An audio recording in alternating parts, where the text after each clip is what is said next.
জীবনে অনেক সময় আমরা এমন মানুষের মুখোমুখি হই যারা আমাদের বিশ্বাস ভেঙে দেয়, ঠকায় বা কষ্ট দেয়। স্বাভাবিকভাবেই তখন আমাদের ভেতরে রাগ, অভিমান, দুঃখ সব মিলেমিশে তোলপাড় করে। কিন্তু প্রশ্ন হলো, এই নেতিবাচক আবেগগুলোকে বয়ে বেড়ালে শেষ পর্যন্ত লাভটা কার? সত্যি বলতে এতে ক্ষতি হয় শুধু আমাদেরই। মানুষকে দোষারোপ করা সহজ, কারণ তাতে মনে হয় আমরা নির্দোষ প্রমাণিত হচ্ছি।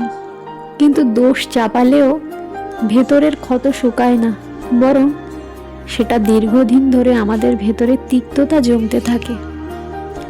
অথচ জীবন খুব ছোট, এতটা সময় কষ্টের বোঝা টেনে নেওয়ার জন্য নয়। আমি বিশ্বাস করি যে আমাকে ঠকিয়েছে সে নিজের কর্মফলের জবাব নিজেই একদিন পাবে। আমাকে সেটা নিয়ে চিন্তা করতে হবে না। আমার দায়িত্ব শুধু আমার শান্তি রক্ষা করা।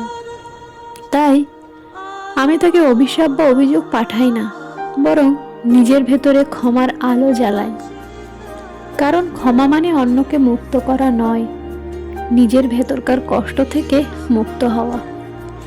আজ আমি ঠিক করেছি, আমি কারো প্রতি রাগ পুষে রাখবো না, আমি কারো দোষ ধরে বসে থাকবো না। আমি শুধু ভালো থাকার জন্য বাঁচব। জীবন একবারই আসে, তাই অন্যের ভুলকে নিজের কষ্টের কারণ বানিয়ে নয়, বরং নিজের শান্তিকে অগ্রাধিকার দিয়ে পথ চলাই শ্রেয়।